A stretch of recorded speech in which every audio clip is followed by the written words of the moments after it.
Laura a connu une grosse mésaventure lors de son aventure mariée au premier regard 2023. La candidate a été victime d'un AVC juste avant son mariage. Un drame sur lequel elle s'est confiée lors de son interview pour Pure People. L'aventure mariée au premier regard 2023 a pris un autre tournant pour Laura. La jeune femme de 27 ans a appris qu'elle était compatible à 77% avec un charmant brun prénommé Anthony, 31 ans. Et, alors qu'elle allait bientôt partir à Gibraltar, tout a été annulé à cause de son gros souci de santé. Elle a en effet été victime d'un AVC. Auprès de Pure People, elle est revenue sur ce terrible rebondissement. Qu'est ce qui vous a poussé à vous tourner vers Marié au premier regard pour trouver l'amour? J'ai été démarché sur les réseaux sociaux.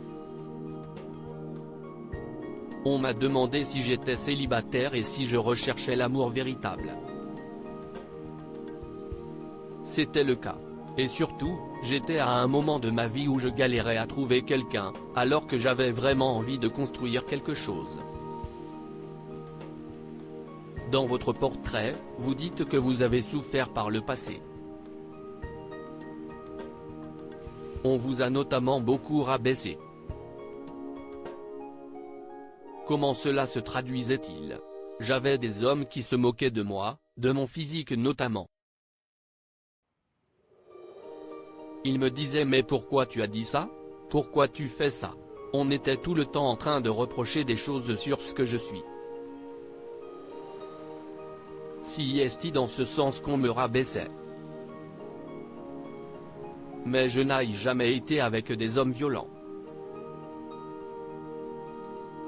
Lors de votre aventure, vous avez été victime d'un AVC.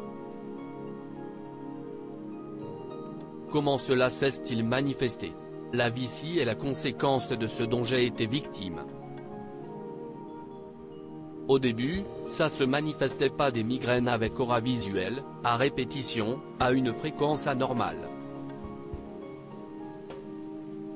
Je suis allé une première fois aux urgences, une deuxième fois faire un scanner. Et en fait, je n'ai pas été prise en charge à temps. J'ai développé une inflammation au niveau de mon cerveau. Une inflammation des artères cérébrales plus précisément. L'inflammation n'ayant pas été prise en charge assez rapidement, j'ai eu les artères très inflammées au point qu'elles ont rétréci jusqu'à se boucher et me causer ces AVC. D'où provient cette inflammation? Telle est la question. Les médecins cherchent toujours. On parle de maladie auto-immune, d'un dérèglement de mon système immunitaire. Je ne sais pas pourquoi mon système immunitaire s'est retourné contre moi. Je suis toujours sous traitement aujourd'hui. Ça fait presque un an que je suis sous cortisone, pour traiter mon inflammation. Je suis aussi sous cardégique, CST du fluidifiant pour éviter de refaire un AVC. Mais il faut bien comprendre que je n'ai pas fait un AVC dû à une hémorragie ou un caillot. CST parce que le sang ne passait plus à cause des artères qui sont gonflées. Tous les 6 mois, j'ai des perfusions à l'hôpital d'immunosuppresseurs. On m'injecte un produit qui endort mon système immunitaire, donc je suis immunodéprimé.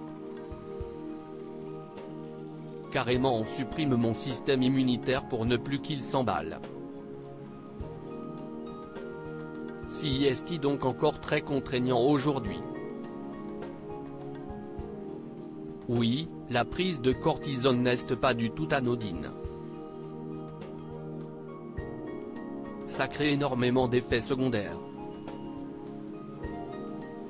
Quand je suis entré en soins intensifs le 26 août, on m'a administré de la cortisone à très haute dose pour faire dégonfler mon artère le plus rapidement possible. En dormant, je faisais des pics de 150 battements par minute. Heureusement que j'avais un cœur musclé et sportif parce que c'est dangereux. Y a-t-il eu d'autres effets de votre traitement? Je la fais courte, mais avec la cortisone on ne peut pas manger de sucre sinon on devient diabétique. Je ne mange pas de sel sinon je gonfle. Après ça crée de l'ostéoporose, des nausées, de la tachycardie, des insomnies, des états dépressifs. C'est une horreur. À côté de ça, il y a les effets de la perfusion que je fais tous les 6 mois. Donc la perte de cheveux notamment. Comment allez-vous moralement? Il y a des jours avec et des jours sans. Il y a des jours où on a envie de se battre en se disant courage, ce sera bientôt derrière toi. Et il y a des jours où on se dit non, aujourd'hui je suis fatigué, j'en ai marre. Ce n'est pas la vie que j'ai choisie. Les médecins ne savent pas quand je serai guéri. Pour le moment, on traite les symptômes qu'on a sous les yeux. On ne sait pas quand je vais arrêter la cortisone si l'inflammation va revenir. Théoriquement, je ne devrais pas refaire d'AVC car on sait ce que j'ai. Donc si l'inflammation revient, je vais être prise en charge rapidement. Mais, j'ai quand même l'artère du cerveau abîmée. Continuez-vous à faire des examens régulièrement? Oui. J'ai un IRM cérébral tous les 3 ou 4 mois, en plus de la perfusion tous les 6 mois.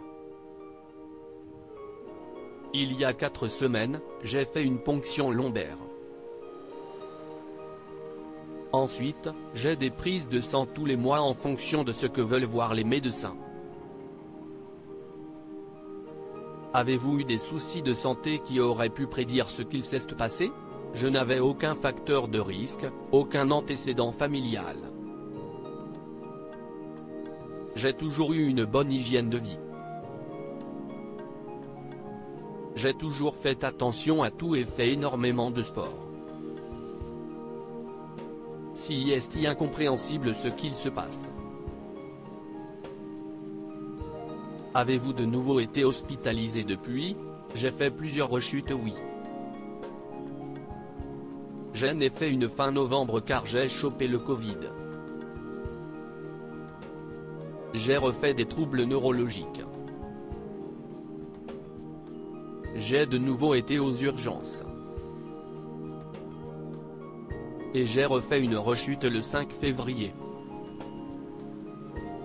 Je suis resté 24 heures à l'hôpital. Comme ils ne connaissent pas la cause, à chaque fois on me garde à l'hôpital. On ne sait pas si c'est une migraine lambda ou si je fais de nouvelles lésions. C'est compliqué. Malheureusement, vous n'avez pas pu vous envoler pour Gibraltar afin de célébrer votre union avec Anthony. Comment l'avez-vous vécu? Je l'ai super mal vécu. Je me préparais depuis des mois à cette expérience. Pour moi, c'était la double peine.